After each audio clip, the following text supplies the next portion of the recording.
After arriving in Ooty and documenting our spine-tingling stay from that Airbnb that we showed you in the last video, we decided to take a walk and see what we could see. We found a sweet shop, a market, and then we're going to show you what we did the next day. Just walking around in Ooty for the first couple of hours of being here, and we found Crown fudge and candies. Everything you see in this case that isn't white like that one or that one, all is milk and butter free. Lots of awesome things to choose from.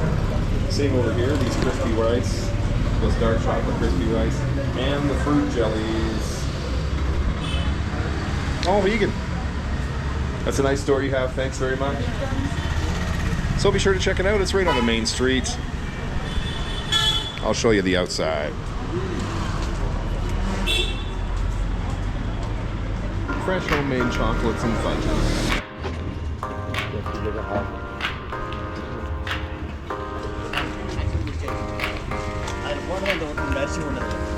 Here I go walking through a place called Ooty, looking for a good spot to stash my scooty. If only I could find a place to park it, cause I know I'm gonna love looking around at this market. I don't have a scooty, I forgot to rent it. This market's open air, but at least it's tented. Fruit, veg, clothes and sweets, household items, and these motherfucking sick beats. Check out the stuff you can get right here. So many bananas, you'll shed happy tears. Flowers and coconuts, you're gonna go ape when you see the oranges, limes, and grapes. Need some spices to add some flavor to the onions and vegetables you're about to savor. They got beans, squash, corn, and potatoes. And you know they got a pile of ripe-ass tomatoes.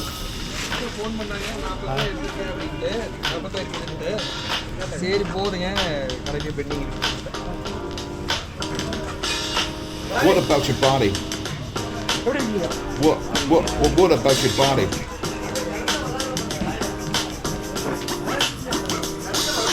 What about your body? Need some cool ass threads, from the shoes on your feet to the hat on your head, pants and shirts and everything else in between. Whether you're an old ass bitch or a little baby teen, some prices were fixed, but most of them were not. Learn how to haggle and you won't spend a lot. Cash is king, but many take G-Pay. Buy them stuff, then take it away. Here I go walking through a place called Ooty, shopping so hard that it shakes my booty. Don't diss this place or even dare to snark it, cause you know you're gonna love looking round at this market. Here I go walking through a place called Ooty, shopping so hard that it shakes my booty. Don't diss this place or even dare to snark it, cause you know you're gonna love looking round at this market.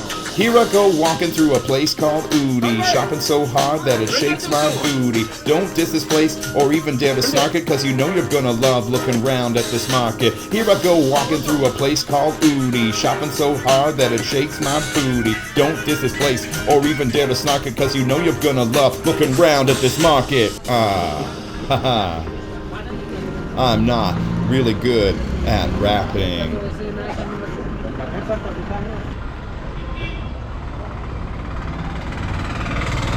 So we just got breakfast there, and we're about to head into the government botanical garden in Ooty. I'm a tiny bit under the weather, so you're going to see me less and hear narration more. So here we go.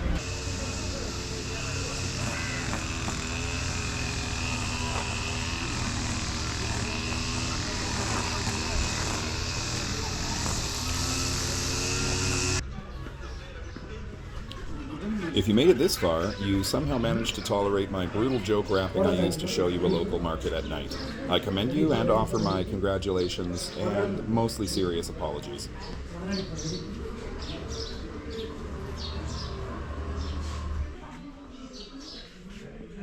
So these are grandma shots.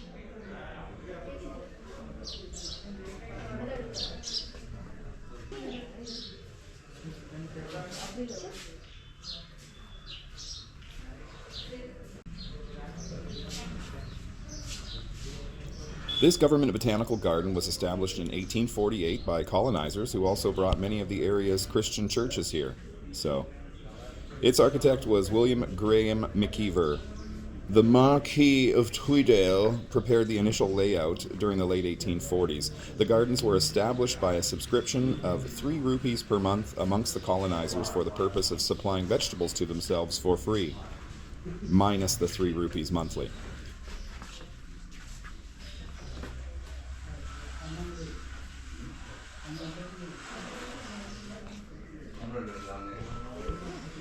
smell is really lovely in here. I'm a little bit stuffed up in my nose, but can still smell it. Very nice.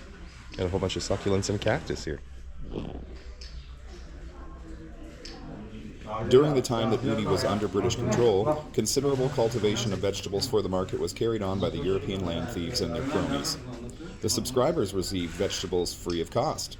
But this arrangement did not work out, and in 1847, a fund was raised by means of donations and subscriptions with a view to forming a horticultural society and a public garden.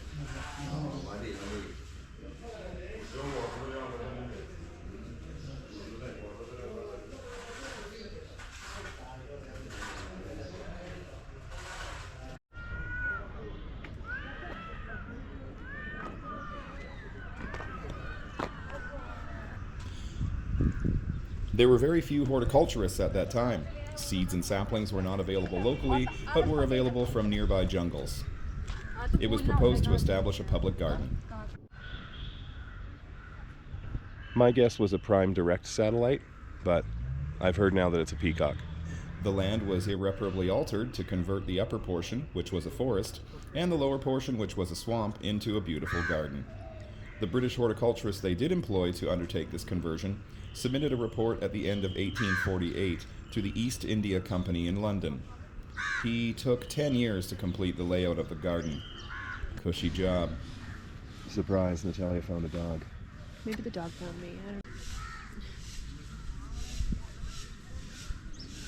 The gardens have around 1,000 species, both exotic and indigenous, of plants, shrubs, ferns, trees, herbal and bonsai plants. Botanical. In the center of the gardens lies a fossilized tree trunk estimated to be 20 million years old. The garden consists of several lawns with flowering plants, ponds and lilies, beds of flowers and ferns laid out in an Italian style, several plots of flowering plants, and a variety of medicinal plants and herbs.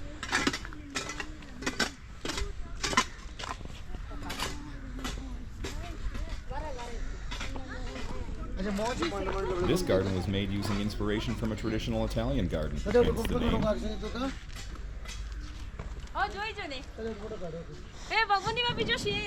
name. Excuse me. Wait a minute, please. Oh, Hey, please. looks like it's selfie time.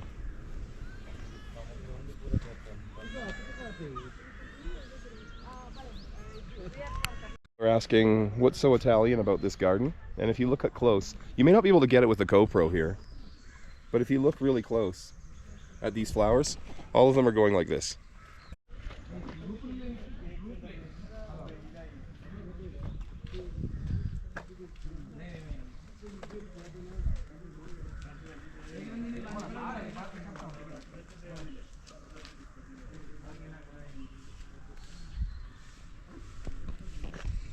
That's another feature of the Italian garden, a big old pipe. The garden was quite nice as far as colonial remnants go.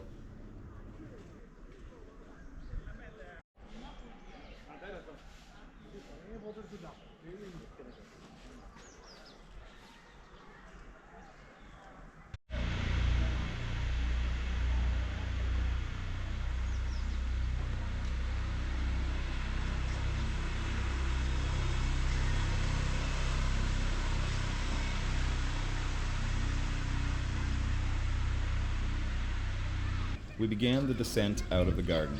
It was a very nice setup overall and was only 100 rupees per person for entry. Worth a visit.